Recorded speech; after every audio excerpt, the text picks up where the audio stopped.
So welcome back to The Buzz with Bernadette. Now, if you've ever looked at a piece of clothing and thought, wait, that belongs in a gallery, then you're going to love today's guest.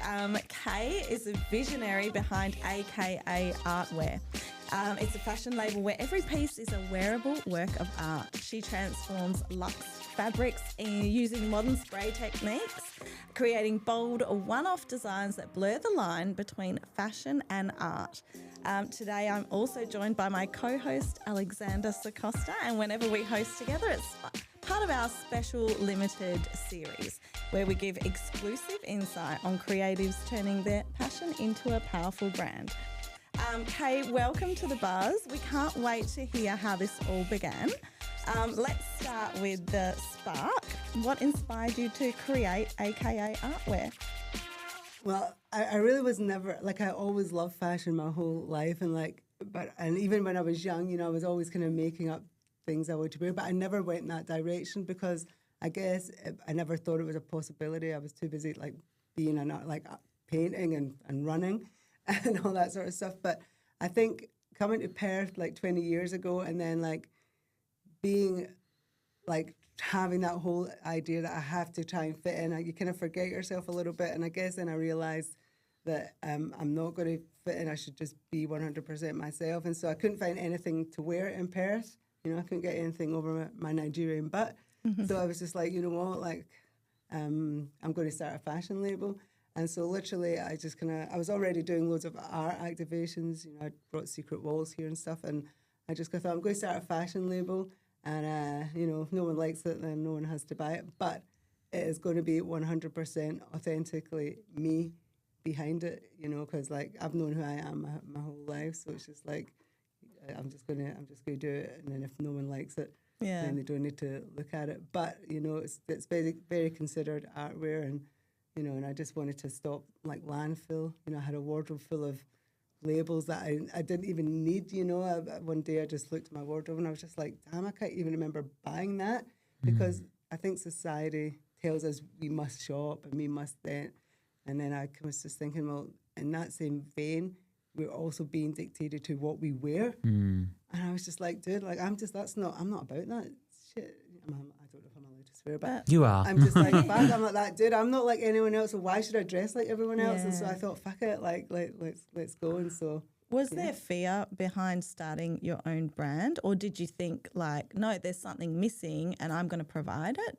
Yeah, I mean, I think that's exactly right. I just didn't start a fashion label because I was young and I was just like, oh my God, I want to fashion, I want to dress this, I want to dress this. Really, it came for me. There was a need for it. So I just kind of thought, well, I'm half Scottish Nigerian. There's no one that's got a fashion label like mine. And, for my whole life growing up in Scotland, there was never really a right fit for me. And there was never really any way for me to fit in, being half white, half Scottish. So I just kind of thought, well, I was just about to turn 50 and I was just like, let's do something for myself. I'd done so much for everyone else in the community. So yeah, AKA was born out of need and just probably a stage in my life where I just thought, I've done so much for everyone else. It's time to really take time and do something for me. So no, I really wasn't scared. I've never had that in me. So I know I'm very lucky, but I'm just like that bucket. Let's go. You can't fail trying. That's so good. Your style is instantly recognizable. So how would you describe the AKA aesthetic? I call it I love street art, and I'm a contemporary artist, but I call it street couture because every piece, when I was putting my strategy and plan together, I come from a graphic design background. I've worked in advertising all my life all over the world. And I just know, if you've got a good strategy, it really can't fail. So I just kind of thought, okay, this is what I'm going to do. I'm going to make exactly the clothes that I want to wear. And I know that, at 50, women are told, are you going to shops and they're just, the clothes are freaking all the same. And I was just like that, what the fuck? I know plenty of women that don't want to shop like that. So I was just like that, okay, let's make it as basic for me as possible because I don't come from a fashion background, but let's apply my aesthetic. So I call it street couture. One, because anyone that knows me knows I love stilettos, but I love sneakers. So I wanted to like bring out a label that was like you could go to the shops in, and then you could like just fucking put on a pair of stilettos and go out in, because I do that shit all the time. But really, there's a message in every piece. But really, my message to women is that like don't be afraid. Like, you can literally wear anything you like, and that's kind of the way I have been my whole life. But a lot of women now my age are like coming to the party, and so like they wouldn't wear like, I can't wear a short skirt, I'm over 50. I'm like that. Damn, I'm like that. I can wear the shortest skirt. Like, even for me, I'm curvy, but I still like to wear the tiniest bikinis. I'm like that, dude. Like, this is my body. Like I'm not going to have anyone else's. And so, yeah. It's like a radical self-acceptance, right? It is. Yeah. It is. But, you know, like, even when I was young, having a Scottish mother, like, she raised me to know who I was from a very young age.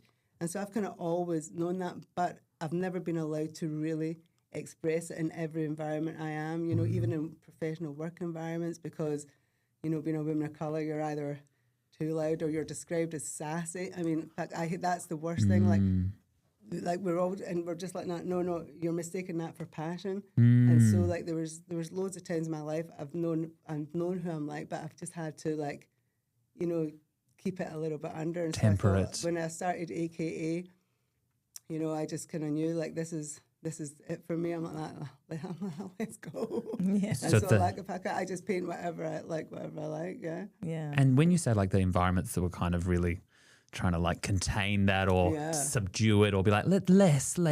Yeah. How did you ever have people that maybe saw and were like, you need to make your own thing, don't stay here, try to...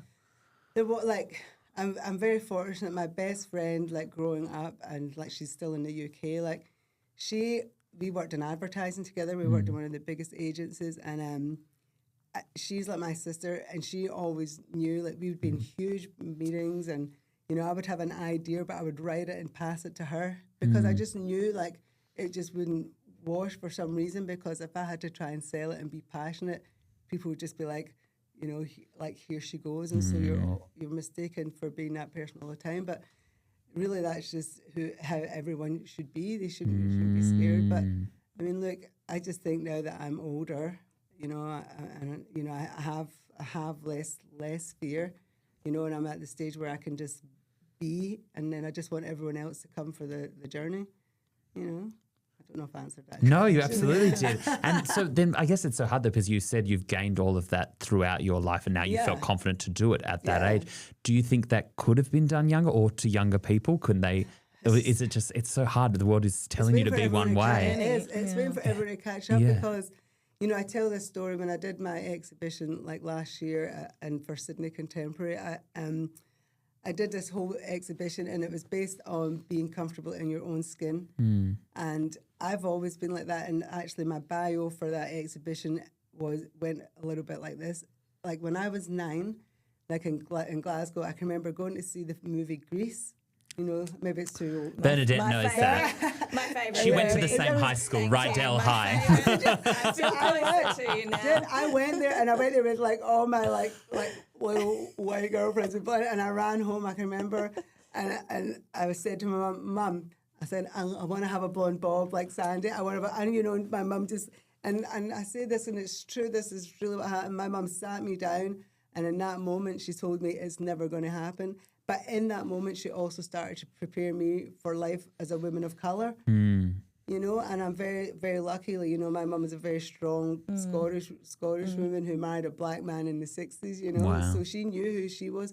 And so she raised my brother and I to be exactly the same. So from that age, like, I've always kind of known who I am. And, like, even when, you know, getting sent home from school because my hair being too messy and they didn't realise that my white mother was fucking on her way up, you know, and, you know, all those things, like, when you're taught, like, your hair's messy. Like, I had an afro my whole life, but if it was, like, a little bit nappy, as we call it, you know, my teacher would just be like, you need to go and fix your hair. And, you know, I was just a little girl, but they didn't know what was coming. An educated, like, Scottish woman who was just like that. I'm not having that.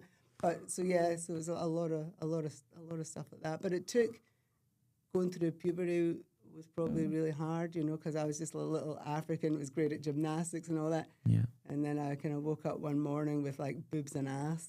Yeah. I looked like like pole dancer, like, like I just had this body, and I was just like crying all the time because I was so sporty. I was just like, oh my God, why is this happening to me? But I guess in that same moment, that's really when I started to grow my hair as well. You know, I'd always kept it like an afro, and you know, and I kind of just started growing it, and then it just kind of got bigger. But it was hard to like keep my hair tied back because it was like suppressing me, just tying it back all the time. And so then graduating and then going to university and studying. Did you find the university structure kind of gave you an opportunity to come into your own, or? Yeah, look, it did. But even then, like growing up in Glasgow, where there is a lot of mixed culture and stuff like that, but I guess for me personally, because I'm mixed race, like everywhere I've been in the world, that you always kind of think like where are you placed? So even like when like I've been to the blackest clubs in New York and Paris and all that, and then like even one time I was in Paris and people were shouting Mathieu, Mathieu. I didn't know what it meant, but I felt so comfortable there because there's a huge African influence. But what they were what it means is half and half. And so even in the times where I felt comfortable, like I was still being like judged for the way I looked. And probably the biggest moment for me and why I'm such a massive fan is when I first heard Prince and saw Prince. And I was just like, what the fuck? I was like, this guy is just like me. And I just became 100% obsessed. And I guess, like, seeing that, it just made me too. I mean, come on. Bernadette claims that Prince is the dad of her children. 100%. I mean, he makes his way into every one of our podcasts. Yes, he does. I'm glad. I honestly, living like, authentically. I'm still obsessed. He changed my life. Wow. You know, especially when I grew up in Glasgow, where everyone was listening to like U2 and Civilized. And in the background, my brother and I are listening Shout out to Bono. like When Tops Cry. No, not even that. Like we were listening to Gil Scott-Heron. Yeah. My mum raised us on black music. Yeah. You know, and so like people don't even know who Gil Scott-Heron is. I'm like, every genre you listen to, this guy, it came from this guy, you know. So, but like even from things like that, like I wasn't into like U2, just like that. What the fuck? I need some bass and like, you know. So it was always like real. So like even having friends at school, I still had to listen to that shit. So you had like a no disrespect, U2 lovers. A cultural education. But it was it was that's what it was like. Yeah, so getting back into the business side, what were some of your first steps, like getting into starting AKA? Yeah. Like, did you start at markets? Did you go full on into social media? No. Did you do pop-ups? I don't. This is the thing. I've been a businesswoman for a long time, and I always know to work that you plan exactly what you do. Make sure you got a strategy. And I reckon I don't think they teach this in colleges. I'm just like that. No. What the fact they're teaching all these students to spend loads, buy loads. This is who you should. And I'm the opposite. I wanted to, as I say, make less, charge more. But and then I figured out how I could do it, but 100% be myself. So obviously I had a strategy. I knew right away that I was never going to do markets. That's just not who I am. Never. One, because I don't go to markets, you know, so I had to put myself first, how I shop, so I could back everything I was doing. So I don't go to markets, but I also knew that when I came up with doing wearable art, that I needed to focus on really good fabric that could take like 11 different processes in it, so every piece is a work of art. And I knew what my average spend per person had to be. Right. And then I wrote my target audience and the location. And then I just kind of, I don't really know that much about Instagram, but, you know, I looked and see what other people were doing, like some things that were kind of like mine. But then off I went. I did a strategy for a year, targeted X, Y, Z, made 10 or 20 piece collection, and then just took one person, and then someone bought the whole of my spring summer collection. Just like that. And every piece was like, my whole thing is like everything is as unique like you. And so every piece is different. No two things are the same. Like no one will ever have what you have. And then I write a kind of message in every piece. But literally that's how I started. I did a little test. I did big oversized scarves because I love oversized scarves. And I think I made 10 and they sold in about 14 minutes or something. Wow. Like that. That's great. But, you know, I used like Japanese linen. Like I knew that it had to be like something I would buy myself. Right. So did you say you write a hidden message in every piece or every most piece. pieces? Yeah. And is it tailored to the client or? Yeah, I mean, it's like AKA, I think, because there's nothing really like it. Like, as you know, like I'm sizeless as well because in that moment, for me, like when I came to Australia especially, you know, trying on a pair of jeans that can't go over this booty. And so I thought I'm going to, like, it's got to be about how women are made to feel and men as well now because women have been defined by numbers our whole lives. Like, and, you know, I just got sick of my whole life listening to mostly non-black women saying, oh my God, I used to be a size 10, now I'm a size, like that's what everyone talked about. And I'd be sitting there my whole life thinking, I've never been like that. And so I wanted to really get women to change how they perceive themselves and stop being so hard on themselves because I'm like that. Some fucking guy 100 years ago decided that. Yeah. I'm like, dude, I'm not buying it.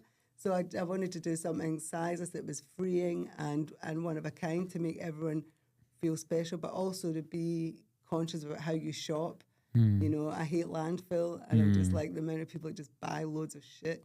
And so I just kind of thought, how can I do it? I'll make one of a kind of art pieces and then, but everything I do has a message in it anyway. So that every collection's. And what does your creative process look like? Like, do you have it in mind first or you just freehand, you freestyle? Freestyle. I'm 100% freestyle. I'm a freestyle, free thinking, even artists, even the gallery I was signed to, they're like, how do we describe you? I'm like, I'm a freestyle, free thinker. Like, if I live in my moment, you know, if I put on music, how I'm feeling, what colours, you know, it's like when someone sent me a message saying, oh, these are the colours for 2025. I was just like that, oh, is it? I don't think so. Yeah. I was like, the colours for 2025 are the colours I decide on that day. I Yes. love that thinking. So I don't like, I mean, really it is about like being 100% free, you know, like even the way I like cut my fabric, I'm just like, okay, I'm going to just make this unlevel, like, so it is really, everyone really is getting a piece of what is going on my mind at the time. Yeah. You know, like I often write if I'm listening to Prince, but I can be listening to Prince and write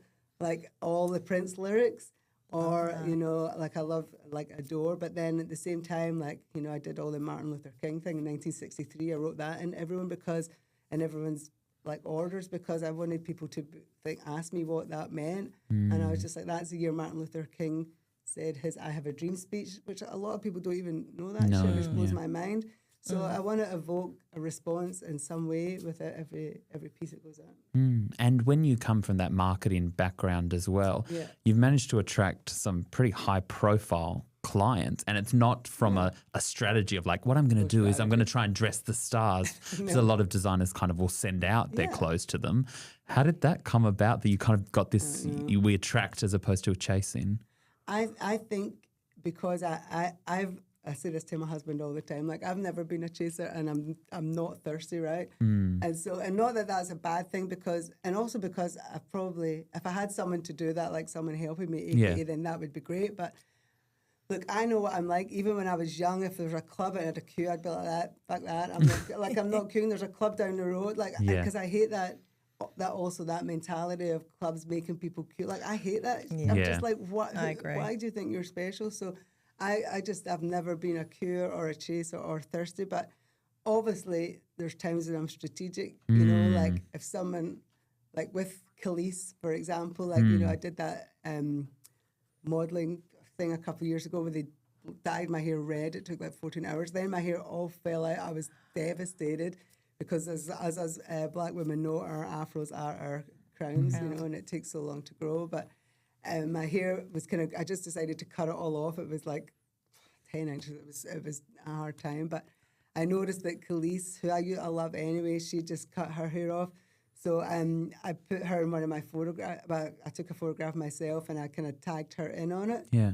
And then I think I was just about to launch my autumn winter, and it was so funny. Like, I got this message through Instagram. Crazy. And I was just like, this obviously is not Khalees. It's someone having a laugh. And so my young girlfriend and I, we both love Khalees.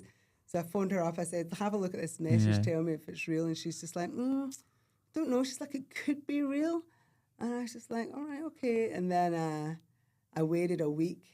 And then I thought, okay, I'm going to, it's probably more than that because, you know, it was probably about a month. And then I was just like, I wrote back saying, because I'd already made overalls for a DJ in London called Nikki. And that was Khalees's, like, DJ, everywhere she goes.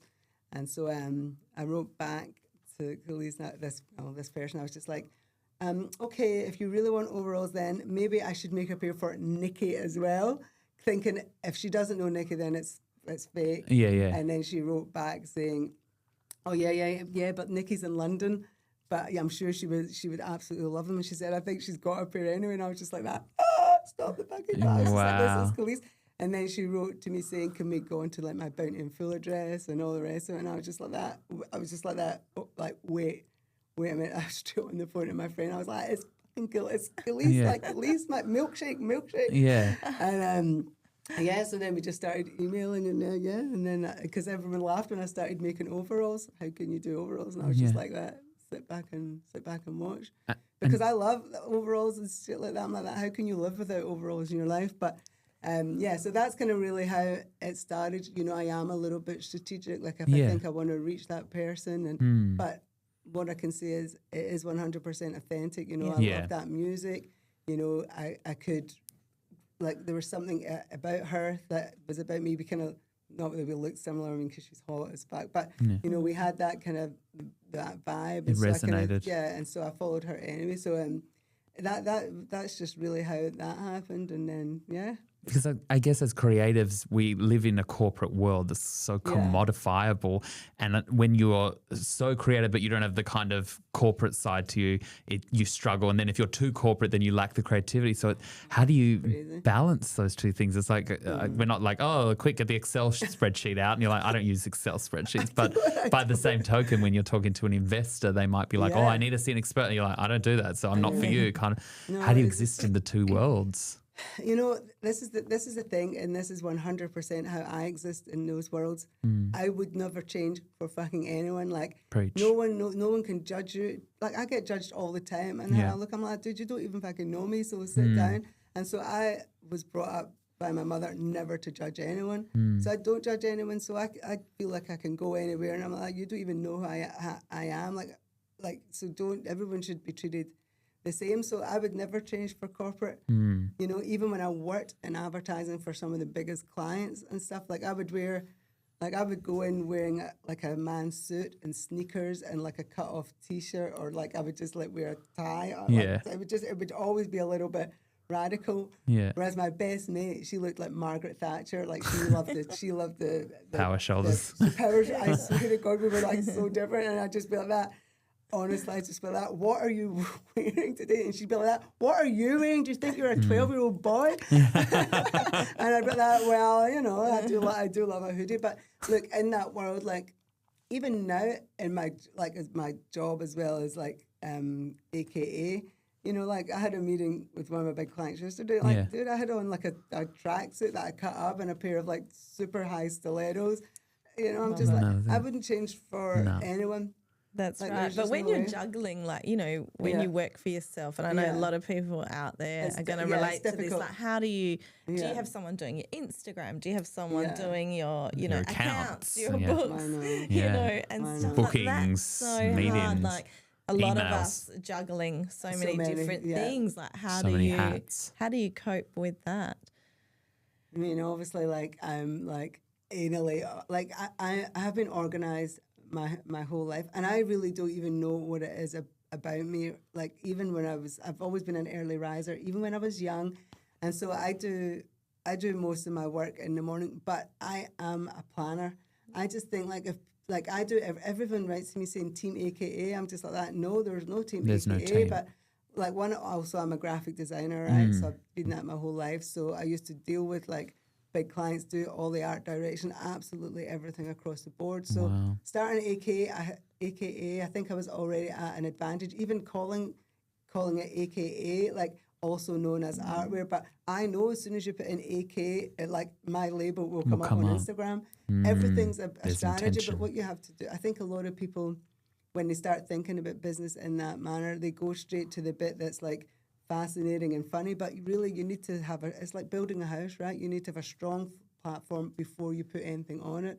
And so even like my name, also I'm called Kaye Adonis, so, but I wanted it to be also known as Artwear. So that was my a strategic move right from there. Like I'm just like that. Why wouldn't I start it with A?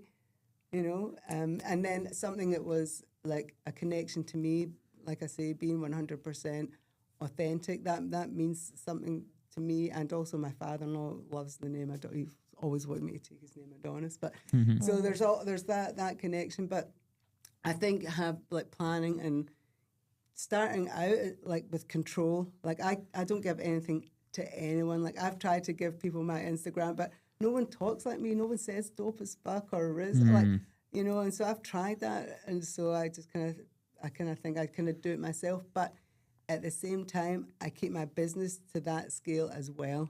Right. So I think a lot of people just go crazy. I think you need to keep it neat and tidy until you get to perfect balance, and then you can bring in something else. Then you can bring in something. Then, but you need to get it down to the simplest things so it just runs super smoothly, and then you can add on. But it is. I understand people that are juggling. Like I've got another job. I've got a husband. I've got stepkids. I've got in-laws, and but I've also got a studio that I can go to and disappear and put on my Wu-Tang Clan music really loud. But I think that's good. And also I'm older as well, so you know I'm not gonna. You just need to think. Don't think big. I never think big. I don't do anything. I think perfect. So you have to have a good idea. Yeah. You Perfect know, what you're doing perfect first. what you're doing first. And then grow and out. Start conversations. Like a lot of people like, I mean, look, I started AKA. I was just like, you know, I'm just bold as fuck. So I was just like, I'm just going to do it. It's going to be dope.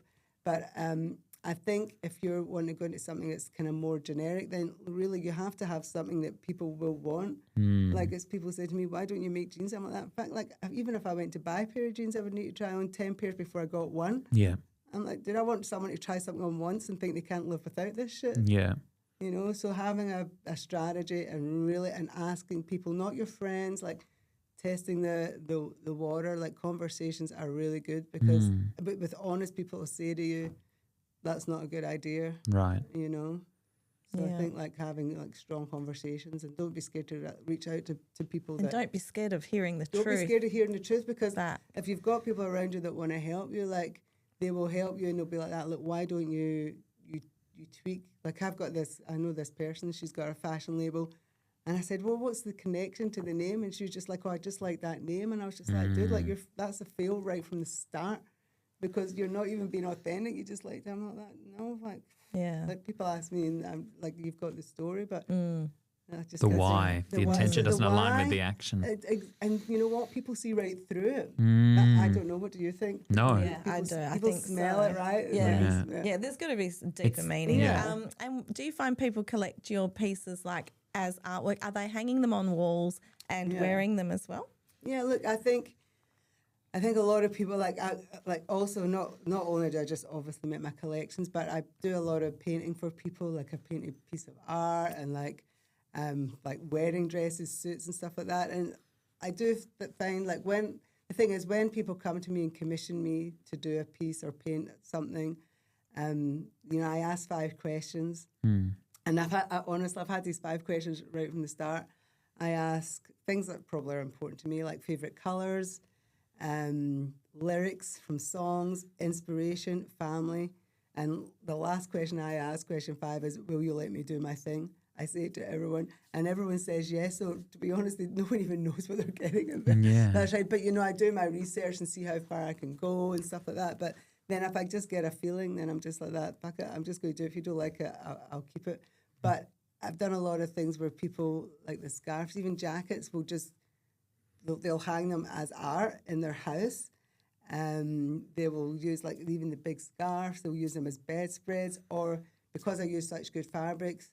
Like if I make someone a dress and they've worn it as much as they want to wear it, then they can just like pick out the stitching and get it stretched, because my fabric's always like silk, linen or denim. So like I've seen loads of things like that. Like this woman I made a dress for, and she wore it to death. I made her a new one, but then she cut up all the little bits of it and gave a bit to every one of her family. Oh, that's nice. So I was just like that.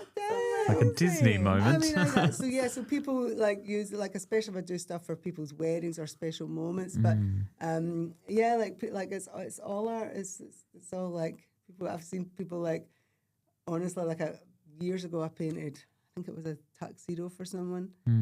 And then like they'd cut up the trousers, the leg of the trousers where I wrote all about him and his wife.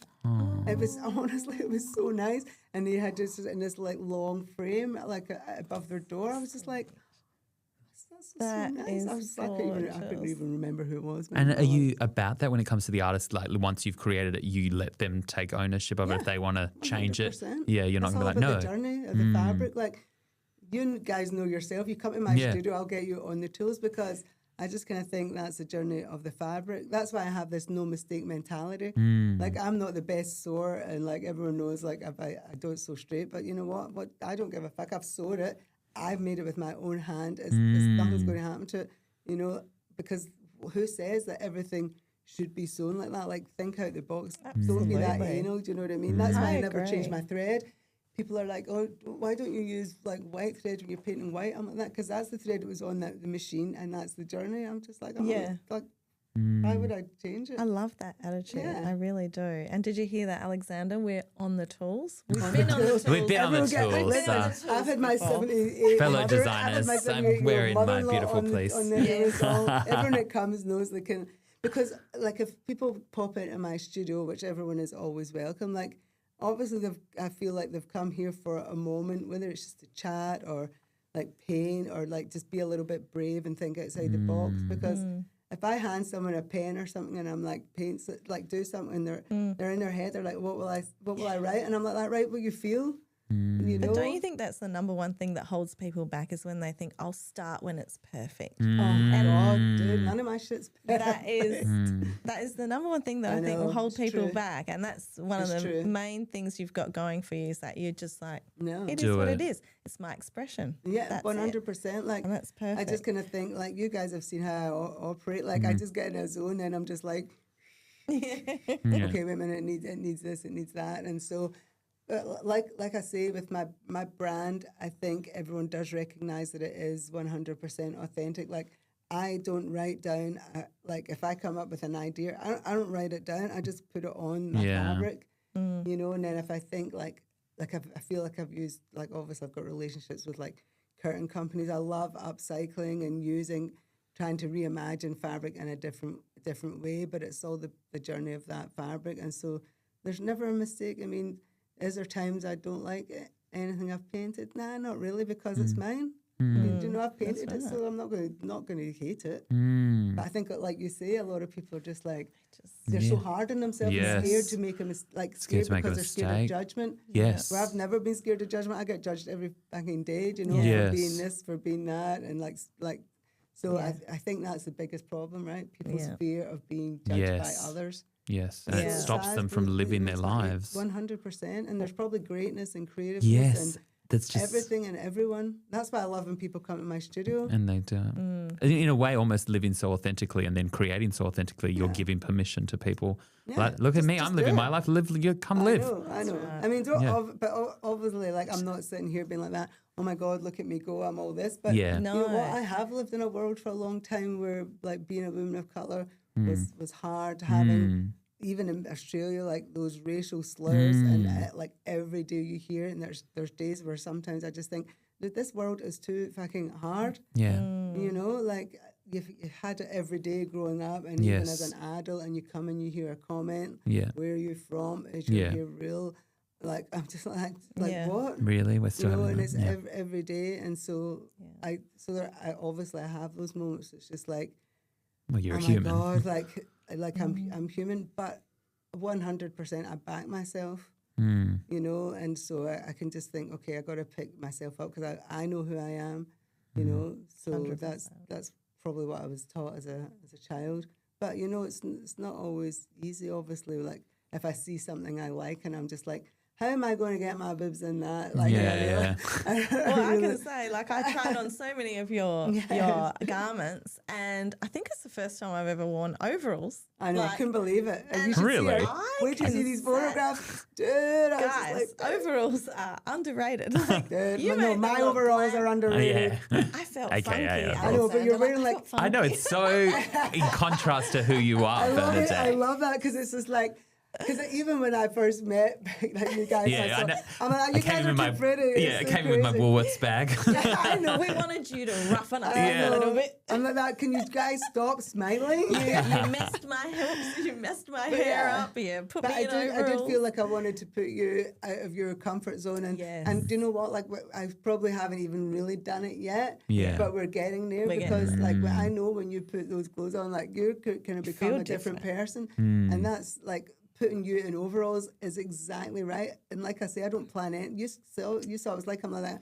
Put these on, but you look so hot. Like they were great. Of course, they're Japanese denim in their hand. I did look amazing. But you looked amazing, and I was just like, and you can't even believe you're like that. Well, who the I was fuck like, is that? what? This is not me. I loved it. I loved it. It was so good. And yeah, clothes make you feel a completely different Totally. way.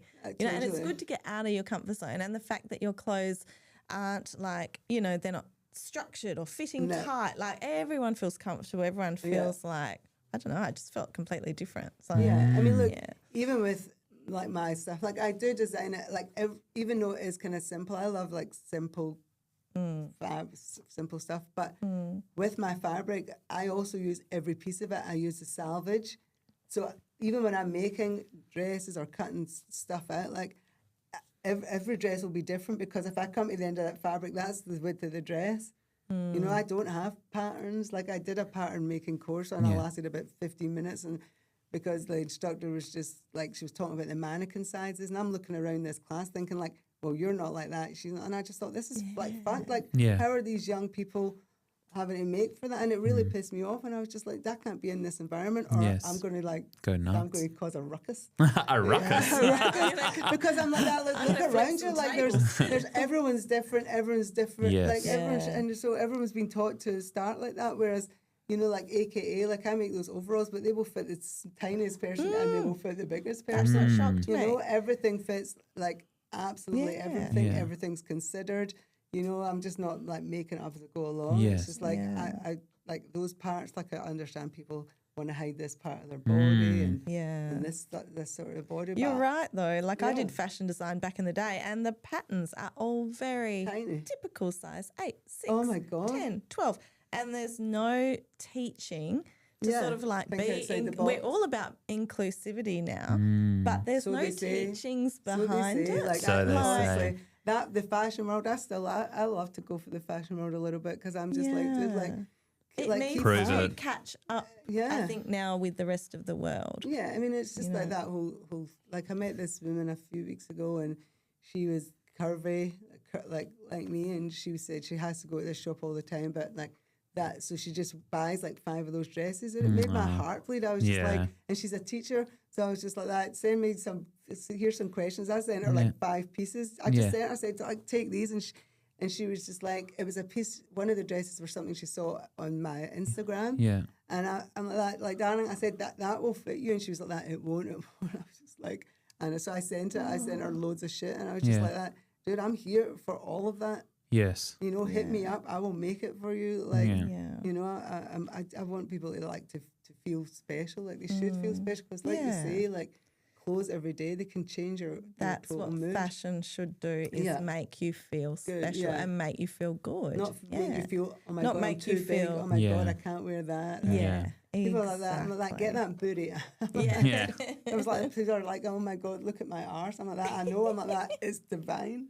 It's just brilliant. It's great. And when you think about, so we're always defined by these kind of monikers of what is success, because from an outside perspective, people look at you and are like, oh my God, she dressed one of the Kardashians. Oh my gosh, she's so successful. And they've got all these markers for you, but they're not the same markers you use. So do you define success, or do you not even think about that? Look, I think every day I'm successful because I wake up in a world where I get to choose. I wake up in a world where I can drink water from my tap. I'm successful every day. Yeah. You know, it's just like, I think people have these overgrown or crazy expectations, consumerism, all the rest of it. Like everyone's got to like reel it back and just like look where we live. And it's unfortunate that some people are born into like I think of like all the wars. Don't want to get political, but even displacement in Syria for 10 years where babies are freezing. I'm just like that. And people are worried about, oh my God, does my butt look big? I'm Perspective. like simmer down. Like I say every day, like even living in Perth, you know, I never ever thought I'd live in Australia. And I'm still shocked you do. I know, I am still shocked I do. I thought I'd be here for 10 years, and then obviously I met my husband. But like every day I wake up and I think back, like I can see the sky just right there. It's just so blue, and it's just like, you know, like growing up in Scotland where we had ice in the inside of our windows, and all that, it was freezing. And I'm just like, dude, people need to like take a minute and just realize like how fortunate really we are, and just like not be so hard on yourself. And coming back to Perth as a city, for someone for someone who has been Paris and New York and all these creative hubs, do you believe that there's capacity here? Because we've had so many creative people here, but they kind of pass through and they don't.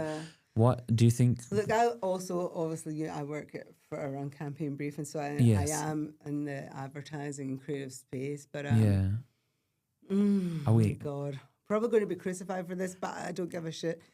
You know what? Like I'm a bit of a disruptor. You know, I came here 10 years ago, about 20 years ago. But even when I came here for a look-see, I was living in Jakarta at the time. Oh my gosh! And I was just like, I thought, what is happening in this place? Because I had this like, I was just like, oh my God. And I just thought, like, if this place doesn't change in 10 years, but then I kind of changed my perception because I thought, you know what, I could come here and literally I can do anything. Because at that point I just thought because nothing's being did. Yes. And so I kind of thought, and then I also thought, I arrived and I couldn't believe that was the international airport for a start. I was just like, this is the bus station. What? And then like 20 years ago, I was just like walking around, and I was just like, where are all the black people? And I just thought like people like me have to come and live here. Yeah. And I knew I would be up against it because like, especially 20 years ago, there wasn't many people that like looked like me, and it was also hard for me because I just kind of thought, how am I going to fit in a sea of blonde, tall, like that? It was just like, it was everywhere. And here's me in my double Ds and my jelly, you know, and I couldn't get bikinis to fit me, and I was just like, what the fuck is wrong with this place? So I was just like that, like, let's go. And so I just decided to stay. And then, but I don't know. I mean, we can put it down to geography, which I always say geography for the lack of maybe racism and all the stuff that goes and creativity and stuff like that. Like I just kind of think it is hard. It is hard because for me, I don't really want to break into the fashion set that already exists in Perth. They don't even give me the time of day because that 100% has happened. Yeah. So, you know, I'm the sort of person that's just like, well, you guys can like sit back and I'll do watch. my thing. Do you know what I mean? But not everyone can be as strong as that. But there are times when I walk around and like there is nothing. I mean, and I love Perth, but there's nothing here that inspires me. It's so difficult. And you have to be the inspiration. Maybe that's it. I mean, am I though? I'm just like, I walked out of the sneaker shop the other day and the young guy's like, are you AKA? And I was just like, but I was dressed like a homeless person. I'm not kidding. I was just like, dude, but I know it's like identity, but you know, and like we started talking like that, and that's how I meet all the people that model for me. He's become a model for me, and he's just like, because he's got a vibe. But look, creative, like I do think in the advertising industry, we do have some creative legends that I've met, and like you say, they do come and go. But in terms of fashion and the environment, you know, like I think Perth, you don't always have to.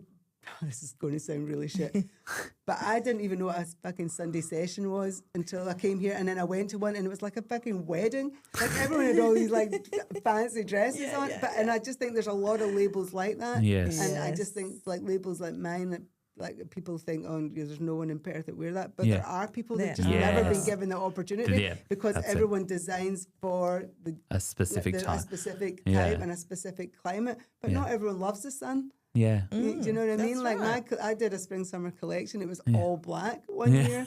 And you know, and like it went on. But like I do think in terms of Perth and fashion, I mean, Yeah. there's nothing. I started a fashion label because there was nothing for me to wear. And so would that be the advice you'd give to those young designers and young creatives who want to move to actually, they're told constantly, you should move to Sydney, you should move here. No, You would actually, don't move to Sydney. Yeah. Don't move to Melbourne because it's exactly the same. Like, you need to go further.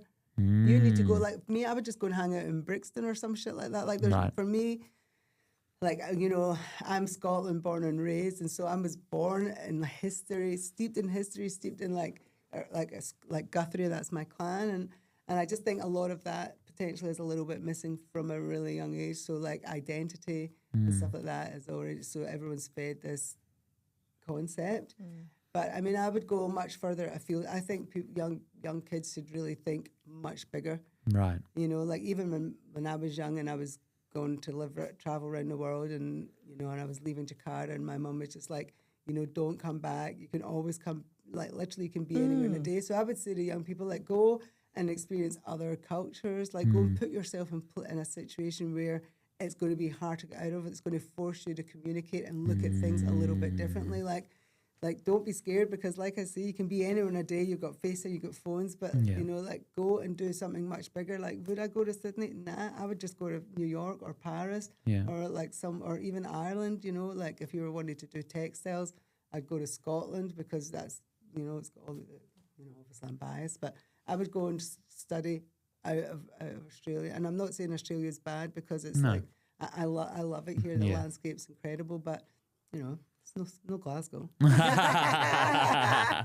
I think we're going to have to start winding it up soon. But just before we go, like, where can people find your pieces or follow your journey as well? Oh my God! Look, I don't even have a website. I've got a shop. Great. I'm just like, because what can I be bothered with? Like, follow me on Instagram, AKA Artwear. You can find all my details. Everyone's welcome to hit me up.